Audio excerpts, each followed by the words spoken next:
আসসালামু আলাইকুম।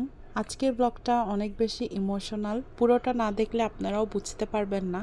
সো অবশ্যই লাস্ট পর্যন্ত দেখতে হবে। আমাদের বাসায় আমার ফুপু শাশুড়ি এসেছেন। অনেক দিন পরে ফুপ্পি আসলেন আমাদের বাসায়। সেই আমার বিয়ের সময় একবার এসেছিল, তখনই ভালো করে দেখেছিলাম।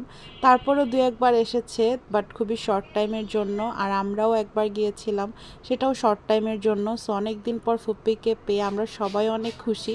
বিশেষ করে জারিফের বাবা অনেক খুশি হয়েছে ফুপ্পি আসাতে, কারণ সে সবসময় ওর দাদার বাড়ির ফ্যামিলির মানুষকে অনেক মিস করে, অনেক মনে করে। কারণ ওর তো দাদা দাদি নাই, চাচা নাই, কিছুদিন আগে চাচাও মারা গেছেন। আর ফুপ্পি আছে, সেও দূরে থাকে, কাজিনদেরকেও অনেক মিস করে। ও সবসময় ওর দাদার বাড়ির কথা বলতে থাকে। আর অনেক কষ্ট পায় যে ওর দাদা দাদি কেউ নাই, এই জন্য খুব কষ্ট পায় যে তাদের আদর থেকেও বঞ্চিত। সো ফুপ্পি আসাতে ও অনেক খুশি। আর ফুপ্পিও এসে ওর জন্য মানে ও যা যা পছন্দ করে সব কিছুই বানানোর ট্রাই করতেছে। তো ফুপ্পি এসেছে আরও কয়েকদিন হয়েছে, তখন আমি বাসায় ছিলাম না।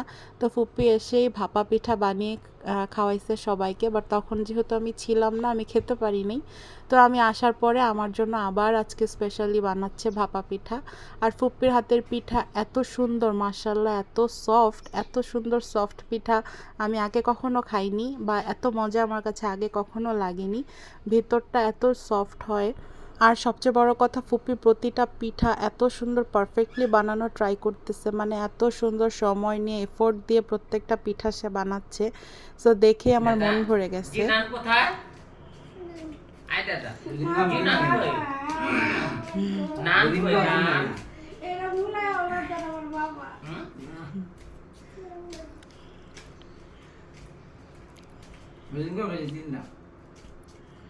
সকালে খাইছি না, দুপুরে গিয়া খাইছি তো অন্যদিন নিজের হাতে পিঠা বানিয়ে ভাইস্তাকে সামনে বসিয়ে খাওয়াচ্ছে, আর কি আদর ভালোবাসা, তাই না? তো সবাই দোয়া করবেন ফুপ্পির জন্য, এরকমই আদর ভালোবাসাই যেন আমরা সারা জীবন থাকতে পারি। আজকের ব্লগটা এখানেই শেষ করছি। আল্লাহ হাফেজ।